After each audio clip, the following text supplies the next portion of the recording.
Alam niyo po, itong samahan na ito, walang iwanan nito. Kami pong dalawa ni Pastor ay naniniwala na dapat tapusin na ang armed struggle dito sa Pilipinas. Katulad po ng sinabi ni Tatay Digong, ang kailangan natin sa bansang ito ay law and order. Ngayon, sino po ba ang pangalawang pangulo na lumaban sa komunista? Sino po, sir? Ay di si Pangulong Rodrigo Roa Duterte. Hindi ba po dapat isipin natin yung Romanov ay tungkol sa threat na pumapasok sa mga pamilya na mga namumuno dito sa ating bayan na lumalaban sa komunista. Komunista po ako, ha. Senator Judge Robin Padilla, sinumbatan ng aktris na si Angel Locsin.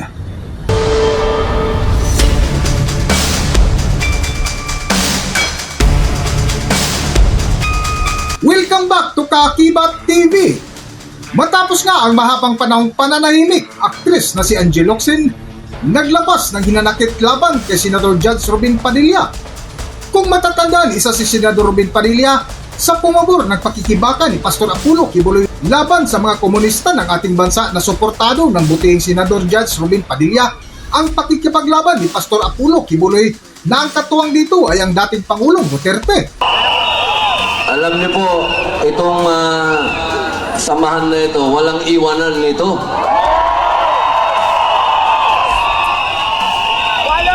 Ako po, katulad po ng sinabi ni Tatay Digong, ang kaibigan, kaibigan yun.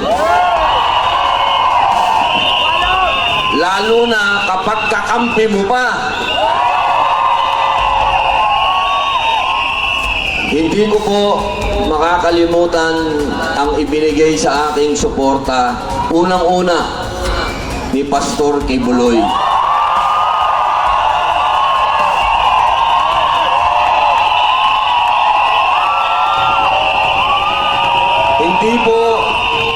Hindi po dahil sa pogi ako, ha. Kami pong dalawa ni Pastor ay naniniwala na dapat tapusin na ang armed struggle dito sa Pilipinas. Katulad po ng sinabi ni Tatay Digong, ang kailangan natin sa bansang ito ay law and order. At iyan po ang ipinaglaban ni Pastor Kibuloy.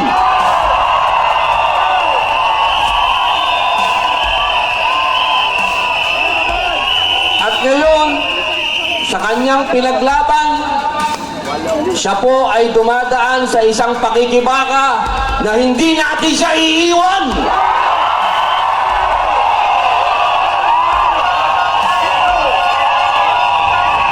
Hindi natin pwedeng iwan ang taong nagsakripisyo sa bayan.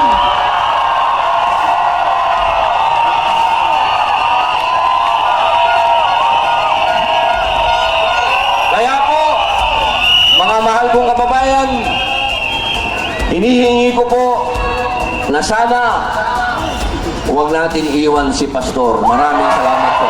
Mabuhay. Nitong huling payaga ni Senador Judge Robin Padilla sa Senado kasabay ng impeachment trial ni VP Sara Duterte ay tinanong ng butihing senador ang witness ng taga-usig ng pangalawang pangulo ni sa Attorney Jeremy Lotto kung sino ba ang pangalawang pangulo ng bansa na lumaban sa mga komunista. Ngayon, sino po ba ang pangalawang pangulo na lumaban sa komunista? Sino po, sir? Ay di si Pangulong Rodrigo Roa Duterte. Hindi ba po dapat isipin natin yung Romanov ay tungkol sa threat na pumapasok sa mga pamilya na mga namumuno dito sa ating bayan na lumalaban sa komunista. Komunista po ako, ha. Gusto ko lamang pong alamin ninyo. Opo. Meron po akong tanong. Pangatlo. Opo. Kanina po na ang ganda nung talakayan nyo tungkol sa Romanov. Yes, sir. Opo. Alam niyo po ba yung istorya ng Romanov? At ang gaganda po ng mga sagutan ninyo Alam niyo po ba yung historical background ng Romanov? Ang alam ko lang po dyan, Your Honor, yun yung nangyari sa, I think, SAR, kung hindi ako nagkakamali sa Russia. Sa Russia. Opo. Sino po ba yung nakakalaban ng SAR? Again, hindi ko po maalala, hindi ko po nakita yung buong... Yun. Kasi napakahalaga po malaman ng taong bayan kung sino po ang tinatawag natin na Romanov at sino yung nakalaban nila. Kasi po, katabi ko ang isa sa Marcos family. Yes, sir. Alam naman po natin lahat, batid natin lahat, na si Apo Lakay, Ferdinand Marcos Sr., ang number 1 na lumaban sa komunista dito sa Pilipinas. Batid naman din po natin na ang nag-execute sa Tsar kay Nikolai at sa kanyang mga anak, sa kanyang pamilya, ay ang komunista. Alam mo po ba niyo yun? Yes, sir. Opo. Ngayon, sino po ba ang pangalawang pangulo na lumaban sa komunista? Sino po, sir? Ay di si Pangulong Rodrigo Roa Duterte. Hindi ba po dapat isipin natin yung Romanov ay tungkol sa threat na pumapasok sa mga pamilya na mga namumuno dito sa ating bayan na lumalaban sa komunista. Komunista po ako Gusto ko lamang pong alamin ninyo. Yes, sir. Well, insofar as the investigation on the issue of whether or not may Romanov or operation of Romanov, sabi ko po kanina, nasa intelligence service po namin yan. At I think ang makakasagot po niyan, Your Honor, yung director po namin. Opo, kasi nabanggit nyo kanina sa usapan po ninyo, si Baste.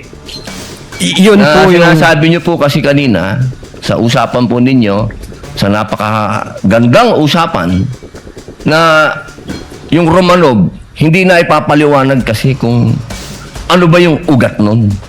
Napakahalaga po na alam natin yung ugat. Si Presidente Marcos Sr. ang lumaban sa komunista, kaya nagkaroon ng threat noong 1986. Yes, sir. Ngayon, sinasabi ni Baste na nagkakaroon ng threat sa kanilang pamilya sapagkat alam naman nating lahat na ang nagpatuloy ng paglaban sa komunista pagkatapos ni Pangulong Rodrigo Roa Duterte ay si Inday Sara Duterte, ang ating Vice President. Sumasang-ayon po ba kayo doon? Wala po akong personal knowledge, sir. Ay, bakit po kayo walang personal knowledge? Yun po ang sumunod na assignment ng ating Vice Presidente pagkaupo niya. Siya po ang nag-take over ng NTF-ELCAC. Hindi po alam ng NBI yun. Well, nag-NTF-ELCAC siya, pero yung factual circumstances doon, Factual, wala pa po akong... wala po kayong... Pero alam niyo po, sagutin na lang po ninyo na siya ang nag-take over ng NTF-ELCAC. Yes, Your Honor. Opo. Isa na lang po, ginoong tagapamahalang hukom. Sabi niyo po kanina, ulitin ko lang po, gusto ko lang pong malaman uli. Inamin niyo po na wala kayong personal knowledge tungkol dun sa threat ng Pangulo? Ng pangalaw. Sabi niyo po kanina, wala kayong personal knowledge na kumuha na ng assassin o papatay sa Pangulo, ang pangalawang Pangulo? Narinig ko po kanina. During that time? Yes or no lang po? During that time, ongoing ho ang validation namin, So, sir. ibig niyo pong sabihin ngayon, meron na kayong personal knowledge na meron na kayong... Hindi po, ongoing po ang validation. At sabi ko nga po, ang makakasagot po niyan, yung intelligence service namin at ang director po namin, sir. So, hanggang ngayon po, wala pa kayong personal knowledge. In so far as the Cybercrime Division is concerned back then, ongoing ho Yes yung or no po? validation. Ngayon po, sir, mahal naming saksi. Ngayon po. Kung ako tatanungin, wala pa po akong idea, pero baka meron ang intelligence service o ang director po Attorney namin. Lato, kindly answer the question directly. It's answerable by yes or no. And I think Yes, sir. you know the answer. Opo.